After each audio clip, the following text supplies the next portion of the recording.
Alright, Neil Dawes here from North Star Angling. Today we're up at Arnesen's Rocky Point Resort here, Lake of the Woods. And we're going to show you around what to expect if you're coming up here and renting one of these sleeper houses like we've done. We've done this a couple times now. Great fun. But if you're coming up and renting one of these sleeper houses and you want to know what to bring, and we've got a few tips and stuff that we've learned from doing this a few times now. And so stay tuned. And be sure if you haven't subscribed down below, North Star Angling. Usually I'm down in the metro working. But today, Lake of the Woods, Arnesen's Rocky Point Resort. Let's check it out. Alright, so you've come to Arnesen's Rocky Point Resort. And we're going to let you know first off what you can expect when you get here and what you need to bring. Now here, my buddy and I, we've been here for a few days now, so we've kind of made ourselves at home. Well lived in. When you get here, it's just going to be 4 walls, 2 bunks, a stove, and a heater. And of course, holes. So the first thing you got to know, bring your own bedding. Because there's just going to be these plastic, very comfortable, mind you, but you're going to need to bring your own bedding. And then here's something we really recommend is flooring. These floors are just wood and they get wet and cold, and it's a huge difference to bring mats or towels or anything just to keep ourselves off the floor there.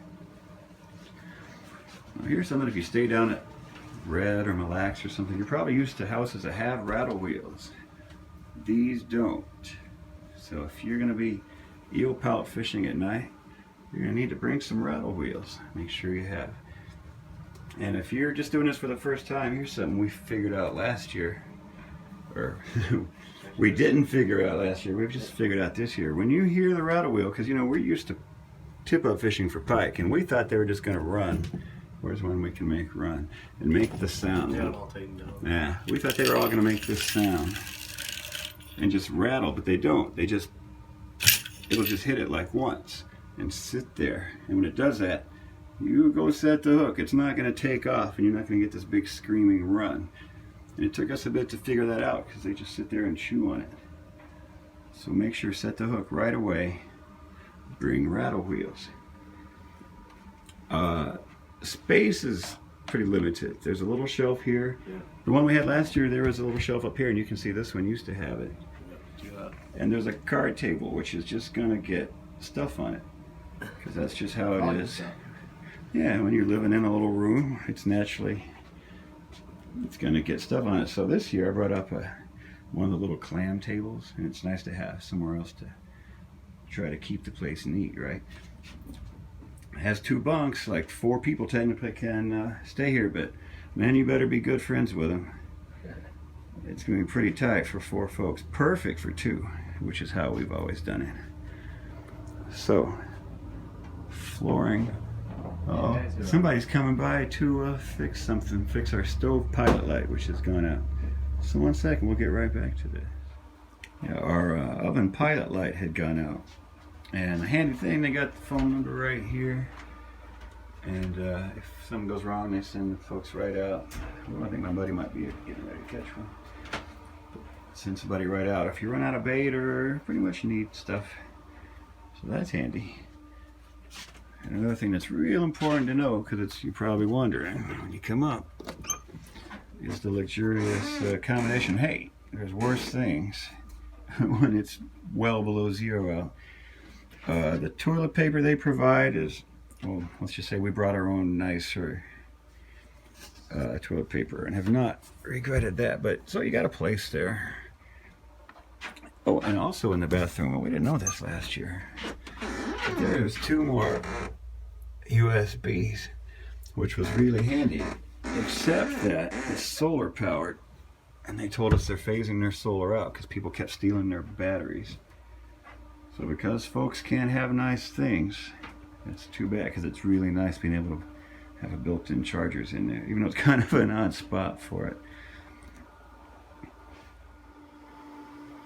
Now, as of now, our house house and a couple of the others have these.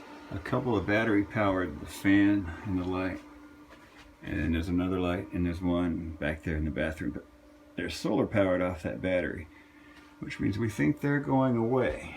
But no matter what, you'll have these handy propane lights.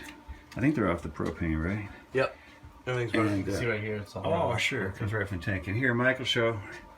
All you gotta do is lift up this side thing. Yep. Turn it on. Turn it on. Stick a match in there. Let it match. Try to not freak out when it Yeah, blows it's up. gonna pop good. There she goes. And there's matches and stuff that keep them right there. Yep. So there's two of these. So Extra you will mantles. have light, even if the solar ones go away. But it's too bad because right now it sure is nice to have both. And another handy thing is you got these holes that lead down to the ice, but you got the room warmth, and it's a handy place. It's like a built-in refrigerator. You're gonna wind up probably finding yourself storing food and beverages and stuff in the holes or the floor. But it works out well. They don't freeze, but it keeps them nice and cold, and it's pretty slick.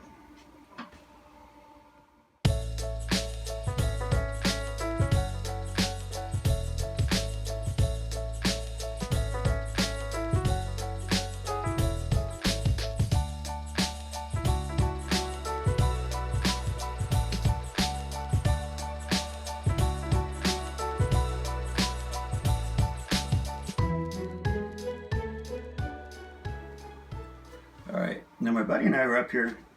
I'm running a Helix 5 here, and he's got his flasher over there. And if you don't have a flasher, and you don't do this a lot, you can rent them up at the resort. But you don't really need to watch. If I turn this thing off here, say you don't have a flasher, you don't want to plunk down $500 for one. You don't want to rent one at the resort because you've already spent a few $100s to come out here.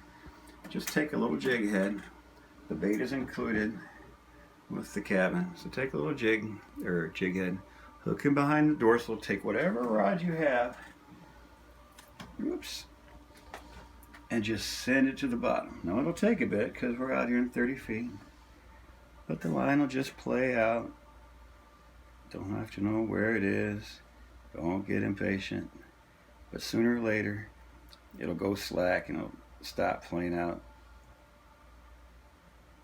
Sometimes more later than sooner. Any second now.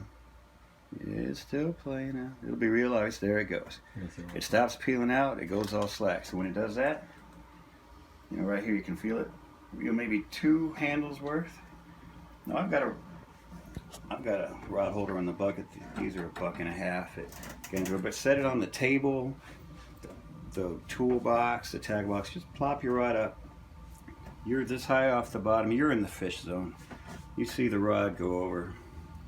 You know, you've got them on. You don't need the flasher. You can just be hanging out, eating oatmeal, and we've brought clam chowder, and you just watch for your rod tips. And you can get by without a flasher just fine. What's that technique called, Neil? Oh, dead sticking. Like, Yeah. I suppose this would be dead sticking. If you got a rod with a limber tip, you know, helps. But yeah, you can certainly get by if you've got this boat and your boss has sent you up here. You've never done this before and you come to give us a try. Don't worry, just put your bait right off the bottom and you'll do fine. All right, just to show what we've been doing, the way we hook these things, as taught to us by Doug Stengy, the end fisherman, decades ago, is that we take them and hook them just under the skin from the back of the dorsal. Just pierce the skin a little bit and come up. So you're not like gouging its spine and stuff. And he will kick all night. And he hangs just like that. And they take him in head first. Mm-hmm. And your hook is in perfect position. So Good just job. mention, yeah. Lower it to the bottom and you're ready to go. All right, a good thing to know is here on Lake of the Woods as compared to like if you've been to Mille Lacs a lot, is the bite is completely opposite and there's almost no night bite for the walleyes. So all your walleye bites are going to be, you know, sun up to sundown. Right now it's, 1:45.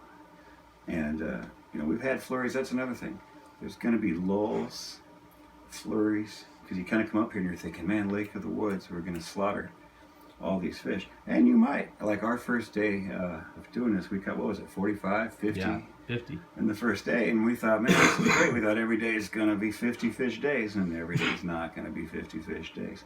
And a lot of the fish are going to be these little, you know, you're going to catch the same 13-inch banana-sized sauger walleye 100 times over the course of your time here, whatnot. But, you know, you know, we've caught them up to. That was another thing. My first fish I caught doing this was like 6 pounds running. I was like, man, I was like, we're off to the races here. But there's going to be a lot of little fish with the occasional big ones mixed in. So nighttime, the walleyes are going to go away. So that's when you do the eelpout thing, which we weren't very good at it last year, but we've caught several this year, and it's oodles of fun. So put away the jig and sticks, get out some rattle wheels, take a big glob of minnows, and just put it on or right near the bottom. And you're going to have a lot more action doing that. Having said that, at nighttime it's going to be pretty slow. It's the middle of winter time up here. We got, what, 14 hours of night. So be sure and bring a book, you know, cards. We've been watching TV shows on my phone at night when the time is slow. Now, if you're a musician like my buddy and I are, you know, we were tempted to bring some guitars up, and we thought, what a great time to play guitars and play music. But my guitar fixing guy down in Minneapolis told me, no uncertain terms, whatever you do, don't bring a guitar, he says, up in the ice house because of the super dry air, and it's just terrible for it, and going to split your wood and separate the glue and all this stuff. So don't be tempted to bring the guitar up. Everybody tells us red and pink is the big go-to colors for your jigs and your spoons. And it seems like, I don't know, we've done purple, kind of a yellow. Oh, yeah. Orange. Orange. Some of those kind of dark, brightish colors.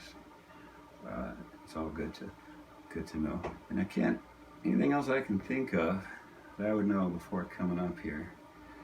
It sure covers a lot of it. It's a great time. You know, our second year of doing this, we do it a few days at a time. And I could not recommend it more.